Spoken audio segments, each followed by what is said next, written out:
call the meeting to order. Please stand for opening prayer and pledge. Mr. Cameron. Let us pray.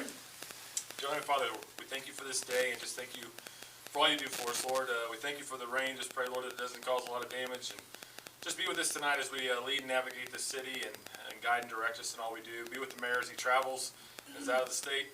And just be with us tonight and guide and direct us in all we do and say in Jesus' name, amen. I pledge allegiance to the flag of the United States of America and to the republic for which it stands, one nation, under God, indivisible, with liberty and justice for all.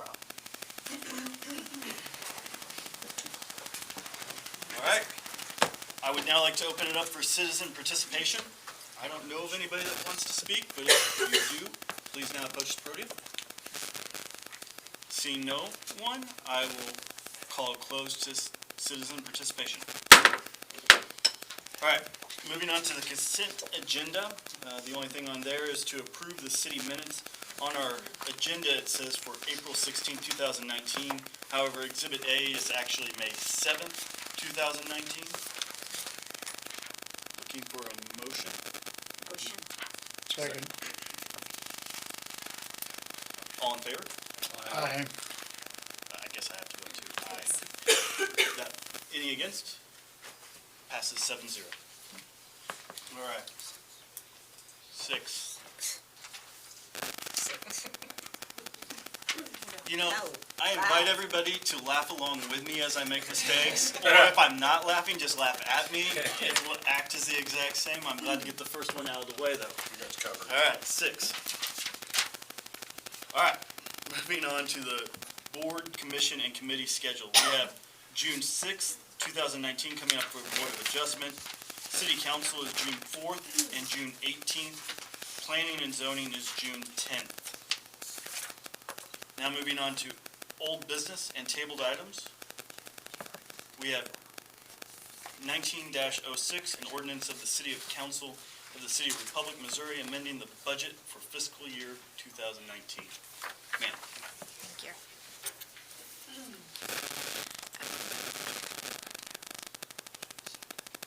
you. Need a motion to hear this? Motion. Second. Go ahead. Okay, thank you. The Missouri Revised Statute Number 67 and our city charter require us to monitor and amend our budget as needed to make sure that we do not go over our overall fund balances during the fiscal year.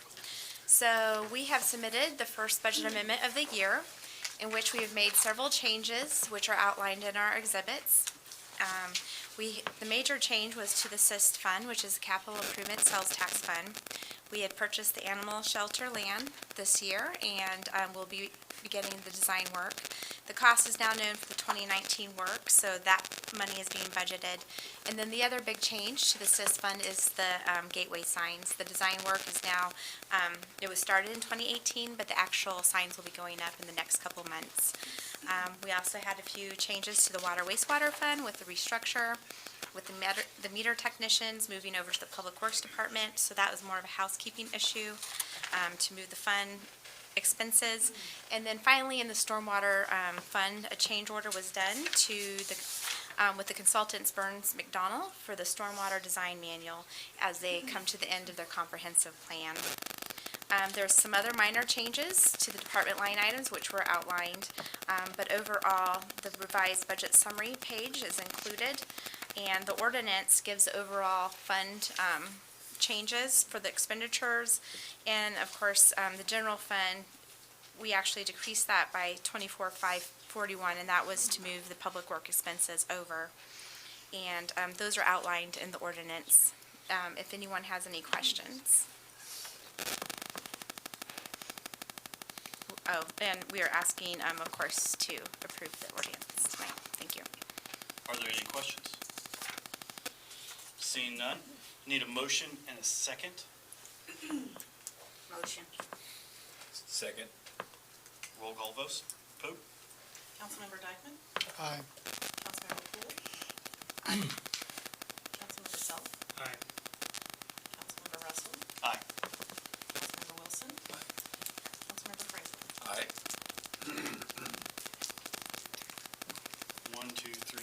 6, we passed 6-0. Thank you. All right, moving on to new business. 19-07, an ordinance of the City Council of the City of Republic, Missouri approving the final plat of the Monte Cristo Phase 6 subdivision. I need a motion and a second for first reading of this new ordinance. Motion. Second. Ma'am. Thank you. What you have before you this evening for consideration is the Phase 6 of Monte Cristo subdivision. It consists of 4.19 acres. The final plat legally subdivides the land into 20 residential lots and includes the dedication of right-of-way, utility, and stormwater easements. Staff has reviewed the final plat and determined it to be in substantial conformance to the requirements of the preliminary plat and the city's subdivision and final platting ordinances. I'll be happy to answer any questions you may have. Seeing no questions, please remember that this is a first reading, so if you have any questions, please get with the city staff. Thank you. Am I supposed to do something else, or are you waiting for the next one? No, I'm here for the next one. Awesome, I was just making sure we were on the same page, thank you. All right, other business, resolutions, I've been told that this is the fun part.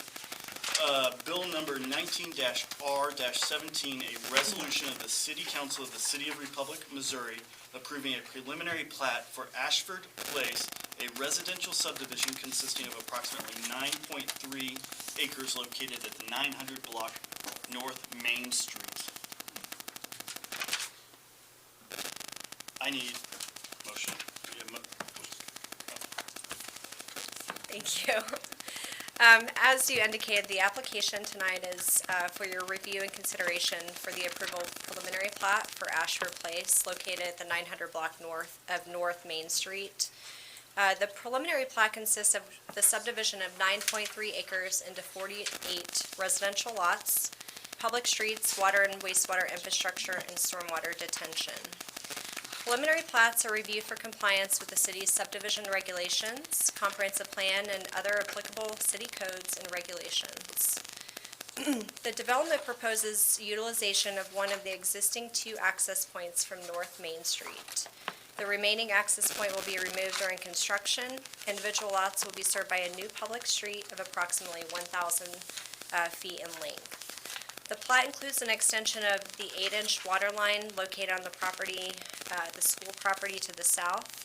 The water main will be extended northward to the property's boundary line with a new 10-inch water main as part of this development project. Individual lots will be served by a new water main running east from the new 10-inch water main on Main Street, resulting in a dead end at the far end of the subdivision. The dead-end main extension provides an opportunity for future connection to the subdivision to the north, should the adjacent property to the north develop.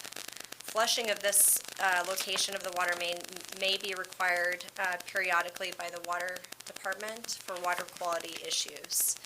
The water main will be able to provide at least 1,500 gallons of water per minute throughout the development. The Planning and Zoning Commission has determined looping of the water main is not necessary. Excuse me. The development will connect to the existing 8-inch gravity sanitary sewer main running parallel to Main Street, flowing to the Evergreen Lift Station, and ultimately to the treatment plant. Both the station and plant have sufficient capacity to serve the development. The development will contain a stormwater detention area of approximately 0.66 acres, designed to control the release of stormwater from the development. The stormwater detention area and all open space and common areas will be maintained by a homeowners association. I do want to point out the zoning of the proposed development. It is the R1Z zoning district, which allows for single-family dwellings complying with the requirements of the R1H zoning district, and also infill housing. This particular development will consist of duplex construction with a lot line fire-rated wall. The surrounding property is zoned medium-density single-family to the north and to the east, with light industrial to the west, and the Republic school system directly south. If approved, the applicant may proceed to submitting infrastructure construction plans for construction of the subdivision. An approved preliminary plat tonight is valid for a period of 2 years from the date of the approval. The Planning and Zoning Commission recommended unanimously on May 13th to recommend approval to City Council. Staff considers the preliminary plat to be in general conformity with the requirements for preliminary plats and is recommending approval of the application this evening. I'll be happy to answer any questions you may have. No questions? Then I need a motion and a second to approve resolution 19-R-17. Second. All those in favor? Aye. All those opposed? Any abstentions? Motion passes, resolution passes 6-0. Thank you. Moving on to item number 2. This is Exhibit E.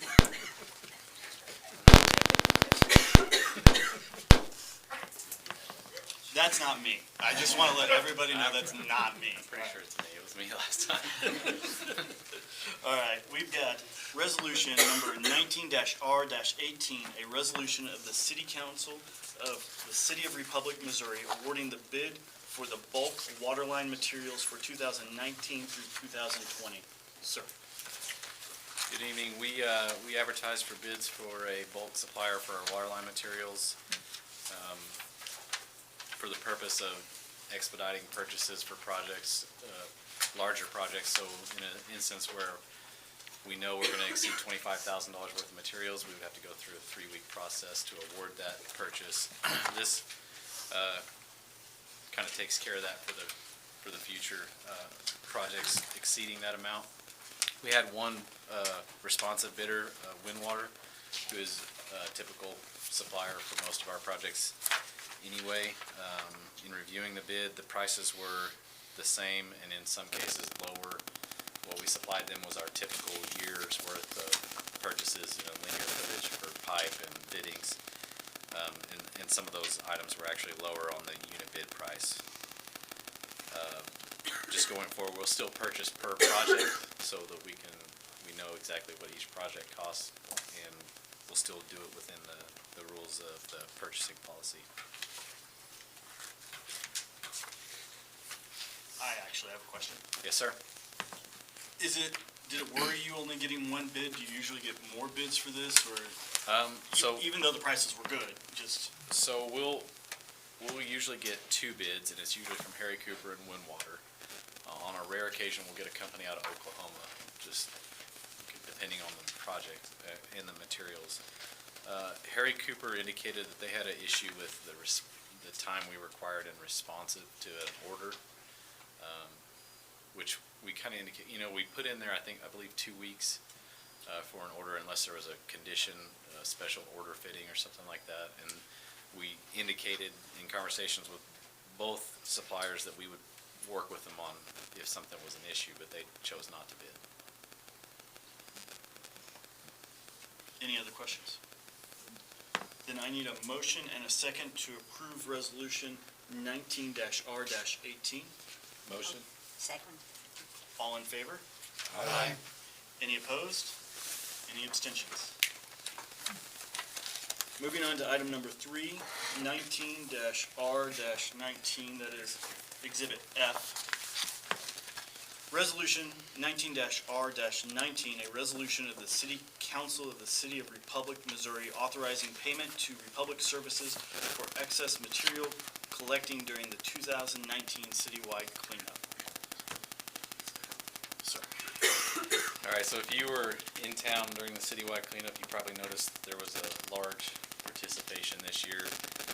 We exceeded in tonnage by roughly double what we picked up in the 2 years prior that I've been here. So in 2017, I believe it was about 115, and in 2018, 124. This year we came in at 243.65 tons. Our understanding with Republic Services was that they would agree to come into town and pick up all of the trash in one day. So that's how they bid it in order for a cost that we pay per ton plus a cost for them to be in town one day running around picking up all the trash. with this amount of trash and level of participation, they just simply weren't able to execute in one day. They just didn't have enough man hours to do it. They were here till probably 8 p.m., I would say, on Saturday, and they came back on Sunday to pick up the rest of the trash, which they didn't have to do. Chris, with Republic Services, asked that we consider payment for the additional work on Sunday to get all the trash.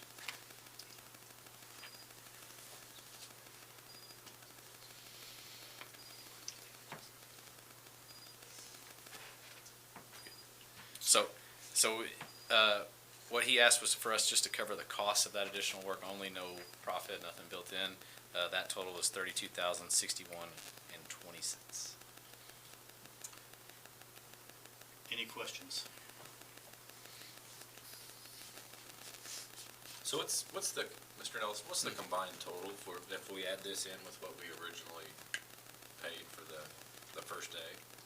That's $32,061 is the That's- actual total for paid to Republic Services. That's for everything, including. Both days, Okay, both days and all the tonnage that Understood. they hauled off, yeah. thank you. Staff is recommending paying this. Yes, sir. Mr. Mayor? Yes, sir. So I would tell you that I think it's a fair price considering what they, this was never anticipated, and like I mentioned, or as I stated at the last council meeting, I think there's some work that's gonna have to be done to revise this program, because I think that there's a challenge where we're seeing an increase where we should have seen a decrease. But, I think in fairness to what it is and kind of following our own value statements and our mission of what we're about, I think this is the right thing to do by them. They went the extra mile. People think they missed it. There was just that much out there, so I think we're doing right by them. It's not as much as I actually anticipated it, because the majority of the cost is the mobilization, but, this is what, our third year doing this program, and they have done right by us every single year, and they are, very accommodating, to the work we do. So I think that from a relationship perspective, this is a very fair price. They're actually the only company that's responded in the years that I've been here with any interest in actually completing the citywide cleanup. There were several the first year, though. Very good. Any other questions? I need a motion and a second to approve resolution 19-R-19. Motion. Second. Second. All those in favor? Aye. Any opposed? Any abstain? 6-0. Excellent. Now moving on to the building code report. Thank you. I appreciate the opportunity to do something maybe a little bit out of the ordinary and just provide some information in advance of us asking you to actually vote on something at a future meeting. So here in just a minute, our building official, Joe Iliff, is actually going to bring out the set of building codes that we'll be presenting to council in a future council meeting here in the next couple of months or so. I don't want to make too much of a spectacle of it, but I think it's worth actually seeing the volume of legislation that we'll be asking you to vote on here coming up. Everything that he's about to stack up here comprises the set of ICC codes that we'll be asking the council to adopt in the near future, and all of these codes are applicable to pretty much any building construction project that you may undergo here in the city of Republic. Joe is actually a certified building official, which means that ICC has certified him that, unlike me, he actually knows everything that are in these books. So he's here to answer any specific questions you have now or in the future. But what I really want to do tonight is just to draw a little bit of awareness to the fact that this is what we're talking about when we bring the code adoption to you here in the next month or so, and that this is not only voluminous, but it's complex, and it's very impactful. So yes, it is true that we have a similar set of codes that are adopted now. Yes, it is true that the ICC follows a very careful procedure in the development of these codes, and that they're good and they are effective, and we've experienced that effectiveness over time. But at the same time, I think it's fair to council to also bring some awareness that when this ordinance comes, that this is what we're talking about, and that there are things in here that could be potential for controversy or things you may be interested in or want to know more about. So when we come back to talk about this again, we will still have just a limited amount of time to cover what is ultimately thousands of pages of text. So I wanted to bring some awareness, to give some advance notice so that if there are issues that you want to know more about in advance of us bringing this up for a vote, if you have questions, that you can be thinking about that you can be contacting us. We've been in conversation with the Home Builders Association, with the Springfield Contractors Association about these things, but you're welcome to contact them as well, or if you have friends or if you yourself are in the industry and have specific questions or want to inquire about something, we want to make sure that we provide that opportunity. And so I also want to point out a couple of things that will be new in this adoption that have not taken place before. The last time we adopted a set of ICC codes, we'll give you notice of a couple of other minor changes, but the major changes are these, which are, these include a couple of new codes that we have never adopted before. So since 2012, they have now added a separate swimming pool code. There's nothing really dramatically different about how swimming pools are regulated, but they did make that its own code, which I think speaks to the safety issue that is involved with swimming pools. So now that is its own separate code. But also, this new code set for 2018 includes an energy code, which the surrounding municipalities have also adopted. That is different in this way. The purpose of the ICC codes have traditionally been, first and foremost, safety, which is sometimes, I think, a little bit underappreciated, where we used to experience these very large-scale disasters due to a lack of building codes. We no longer see those massive disasters from fire and such anymore, and that's attributable to these codes. So it's traditionally been about safety, about consumer protection, the idea there being that building is complex and complicated. You as a buyer may not know whether you're buying a lemon or not because it's all under sheetrock. So there's safety, consumer protection, but this energy code, the purpose of the energy code is neither of those. They're bringing now into the fold an entirely new purpose for having a code, which in this case is entirely economic impact. So when we bring the energy code up, it is new, but it is not purpose to enhance safety, and it is not purpose for consumer protection. Its only purpose is to save energy costs. Its only purpose is to save money. So that's the other thing I want to make clear, is that this is not an environmental purpose. This is not a green code. There are green codes you could adopt, but the energy code is not that. So I want to prevent any confusion about that. So I guess to me, that's an important thing that I would want to know if I were you, that this is not, this is a completely new purpose for a code that we've not considered before. The way that the ICC describes it is this, that in their opinion, energy costs or rising energy costs represent, I think they use the term, a looming disaster. Just makes it sound like existential threat to me, but they say looming disaster. Maybe it's the same thing. So they view it as a looming disaster, so they've now recommended that all municipalities adopt a code to try to prevent that looming disaster by bringing building construction to a point to where the energy it costs to heat and cool and serve that building will be significantly less. Although if you're thinking the way I think, you're probably now also thinking, yeah, but now doesn't the construction cost significantly more? And that is true. So given that, what other municipalities in our area who have already done this adoption have done is they have adopted the code but reduced the efficiency requirements down to about what they have been. So the code is being adopted, but the requirements are not significantly more than they were prior. So it's almost like we're going to adopt the code, get our foot in the door, but it's no harm, no foul, because we're going to reduce all of the requirements. The idea obviously being that in future years, the hope is that technology gets better, methods get more efficient, and in future code adoption cycles, we will be in a position to go ahead and bring those requirements up to what the ICC recommends, and have those be in place, which, like I said, for now, we do know that they would raise construction costs significantly, except that our recommendation is going to be to go ahead and do what Springfield and some of the other cities have done, which is to reduce them down to avoid those costs at this point. Otherwise, I'd be making a much bigger issue out of that particular provision in these codes. So I just wanted to take a brief opportunity here to bring some awareness to this, to give some advance notice. And if you have questions, concerns, or anything in particular you would like us to focus on in our coming presentations, that includes the fire department as well. These set of codes also include the International Fire Code. Please feel free to contact myself, Chief Compton, or Joe, and we are more than happy to address those issues, answer your questions, or help you with any research you'd like to do. So, thank you. Thank you. Moving on to reports from staff. Mr. Campbell. Thank you, sir. I'm going to be a little lengthy tonight. I apologize because there's a lot to cover. Garrett, thank you for that report. I appreciate bringing that to the forefront from the very beginning. I know that we did meet with the Home Builders Association maybe over a year ago, and even Mr. Green, I think he's the president. So I think the discussion had already started with these codes and just kind of making sure that we keep that dialogue open.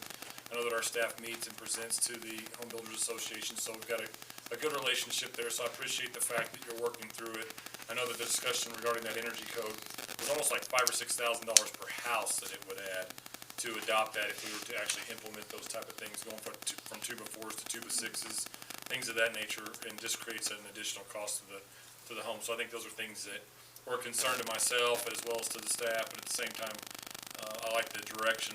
The idea is not to adopt it, but to wait for things to kind of progress or move forward. But it concerns me a little bit from the beginning that it opens the door to what could possibly come down later on. It says it becomes a green deal, and it's not necessarily about efficiency. But that's just stuff that I trust our staff to work on and provide the recommendations at a future date.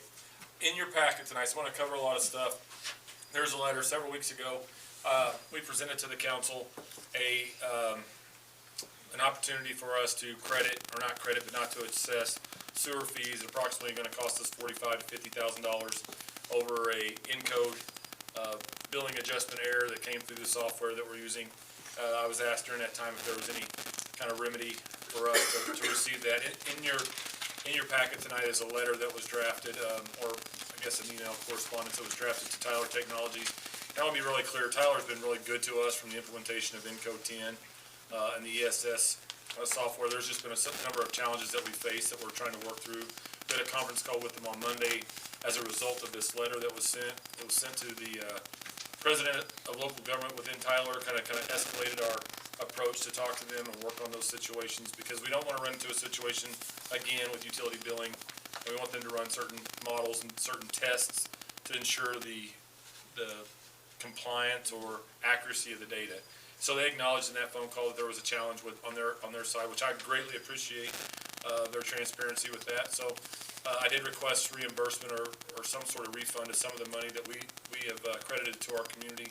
What we did not do with the community, both on the 25% credit and with this adjustment, we never and we will not say this is Encode's problem. We'll take ownership for what was ours. We'll work with Encode as we discussed during that meeting to try to find some sort of common ground about having a partner and having relationships with them. So we have a long-standing relationship. We want a good relationship with them. But I do believe we need to navigate through this. There are certain parts of the software that are just not functioning. Intergov is one of them. Staff is not being able to utilize that software from the moment that we purchased. That's about $36,000 worth of software that's just sitting there doing nothing. There's certain parts of it that, and we're just going to have to work through it. So we have a phone call tomorrow morning at 9 o'clock on Intergov and I think Tyler Content Manager. And so I do believe we will come to some good decisions. And part of it maybe we don't use Tyler Intergov and we seek a refund for that product. So there'll be more to come, but I wanted to follow up with that discussion because there was a question of whether or not there was any type of opportunity for us to collect any of our money back, and we'll continue to work on that. The newsletter. So I want to bring up in the packet tonight is a discussion about the newsletter that we do on a monthly basis. I asked Mike to put together the cost that it's costing us per year to put that out. It's about $41,000 a year. And so in relationship to what that is costing us and the budget challenges we're facing, I have instructed him to push that back to once a quarter to basically capture what our calendar events are to reduce that amount of stuff to help reduce the cost to the city.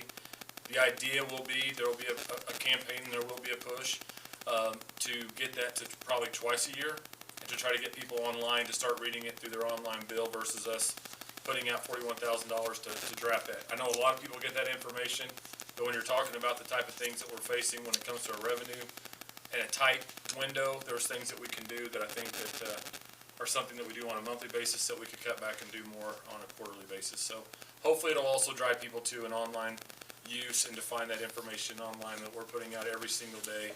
We provide that information on a very timely response. Mike does a fantastic job.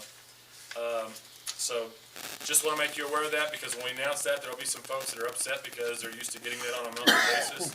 But a lot of that is, part of it is logistics, because with the twice a month billing now, it is affected because now you got 2 billing cycles, so some people are getting it 15 days later than what they were getting before. So sometimes they're opening up their envelope and saying, hey, listen, this event's tomorrow night, and I just got it. So before they were getting it about 15 days in advance. So some of that we're gonna have to find an alternative method for them to receive that information. But hopefully if we announce it in advance, we'll get there. A police roof update. So last council meeting, this council approved a bid for a contractor to do the roof for us. The question was asked what the difference was, the discrepancy in the cost. I think that kind of got flushed out, and they did not realize what the insurance requirements were. And so when they realized what the insurance requirement was to meet our insurance requirements, they requested to pull their bid from the job. Now technically, I think by contract, technically we could hold them to it, but I'd rather have someone come in and do it right than sit there and worry about whether we have a problem with the contractor. So the next meeting, I believe we're gonna proceed with the next bid, which was $61,000. It's in your packet, but also it still comes in $4,000 below the budgeted amount that we had. But, so that might explain why the bids were a little bit lower, but at the same time, we need to move forward with replacing that roof. The roundabout, May 29th, prepare for it. They're closing Retmo or Republic Road, so it's gonna be a really fun season. But May 29th, that's gonna close. Is that correct, Andrew? Yes. So be prepared for that. Yard waste facility is also in your packet. We're going back to, I believe we've always operated that once a month. So naturally, there's gonna be when you're doing something every day, people get acclimated to it. It's not a service that we provide. It's not something that we have a funding source for. There's no department. It's called the Yard Waste Department. It's something that we offer and we open up. But what was happening, we were having people, contract haulers, bringing things in, and so we actually had to staff that with a full-time person every day to make sure that it was actually Republic residents and not commercial haulers. And so, again, when you do that, we got staff out there, spending every day watching that. That's not a budgeted item, and so it's not something that we actually account for. So again, it's unfortunate, but it's something that we're gonna have to cut back on, in which I think the comment was suggested that we were trying to address that because the ballot measure failed. That is remotely not accurate, because there's no ballot measure that covers the expense of that. So that is not an accurate assessment of what we're trying to do. Just want to make sure that is clear. The property assessment increases, so everyone probably should have got their property assessments recently, and so the question's been posed to the city on a few occasions: is the city experiencing a windfall of cash because of these assessments? Well, the Hancock Amendment does not allow us to receive a windfall of cash. There's a 2% cap of an increase that you can receive, and I believe that we're at 1.9% with the CPI, and so I don't know the city does not receive a windfall of cash. So when people have seen an increase in their assessments, that does not necessarily mean the revenue of the city. I mean, it will go up by a certain portion, but it's not the full amount because it's capped by the Hancock Amendment. So I do anticipate we'll put some sort of information out on our Facebook page or social media just to highlight that what we're allowed to do, try to address that situation, just because there's been a lot of questions regarding that, just kind of bring some clarity to it. The drainage challenges today, I think we've had no less than 20 calls or complaints about drainage, wanting the city to address their drainage issues. And what I would say is, like we discussed today, short of some property tax increase or something that would say, listen, we have multiple, setting up a drainage program in the city that was funded by some sort of increase, be it that or sales tax or some sort of adjustment, there would have to be a funding mechanism to address. There's just so many drainage needs this community has, and some of them are self-inflicted. So I mean, some of it was just not good planning, and I do believe the city needs to address some, but not all of them. So there's several that I think we're going to have to, as a community, take on a large plan towards drainage.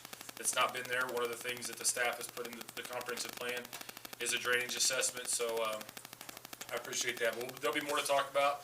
I did not have this in my notes, but I've discussed this with some of you, and I just wanted to say with everyone, I am planning a council retreat that is a one-day work session. These are the things that we'll be discussing, funding, strategies moving forward, and just engaging you in that discussion as to the path forward and things of that nature. But drainage will be one of those situations.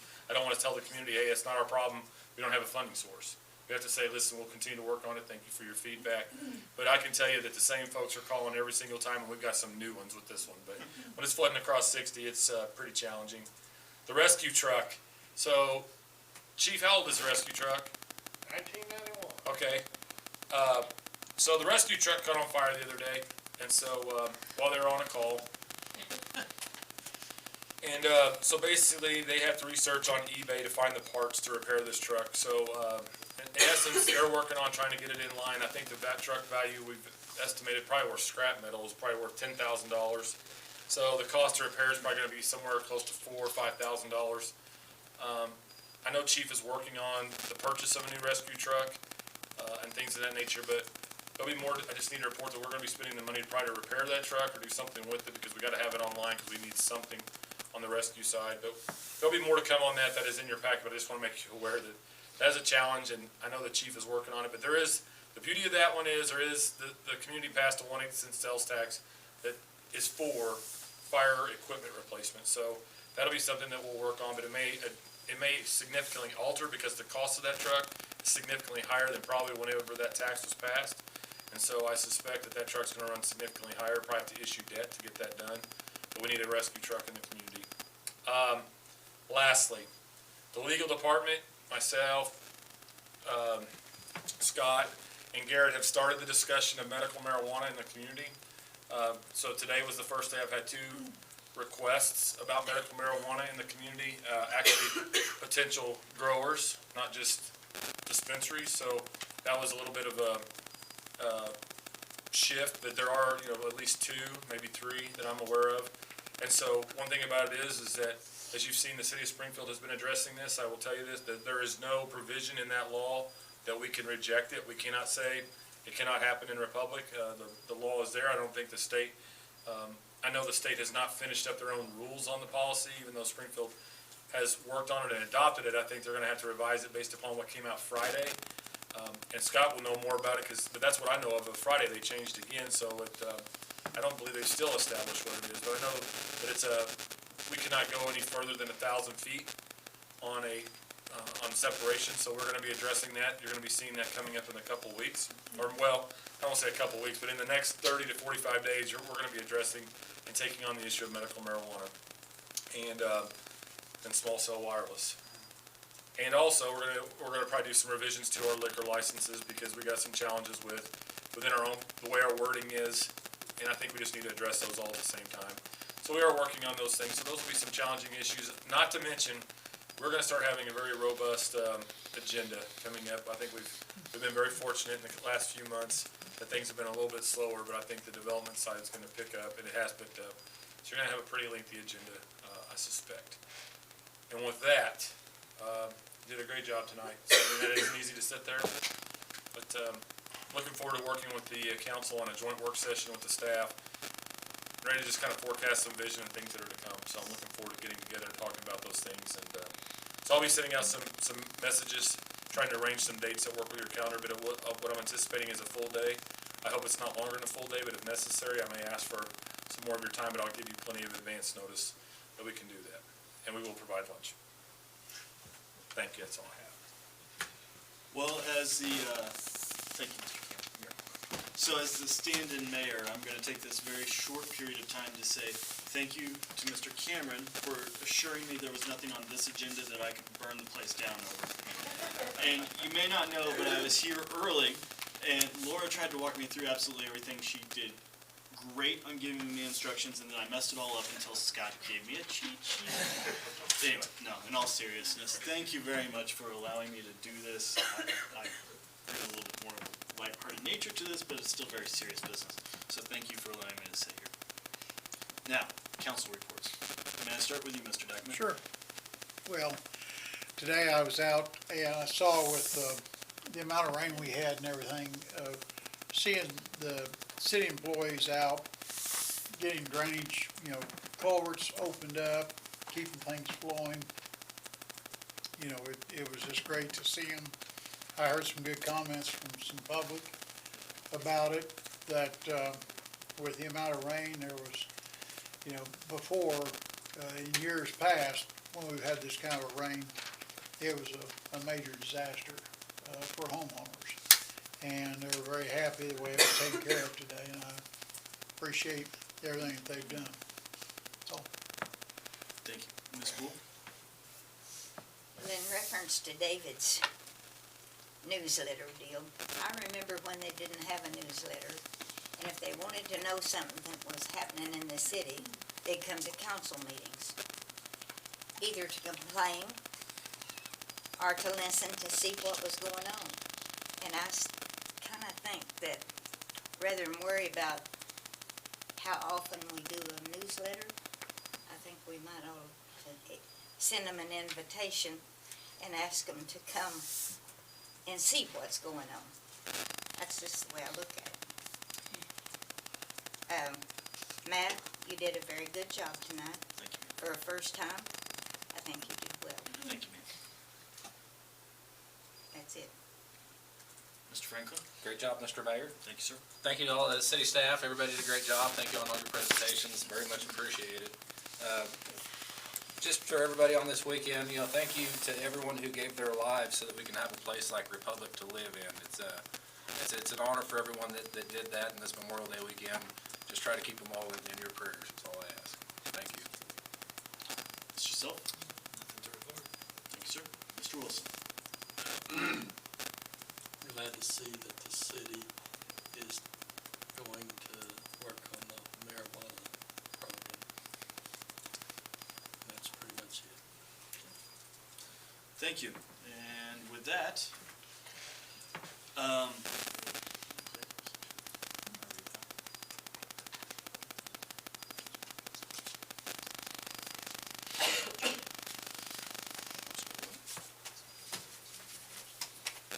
does anyone have anything else to state or report? If not, we are adjourned. Good, 43 minutes. Probably didn't have to vote on that. I was Yeah. waiting for the vote. You did all right?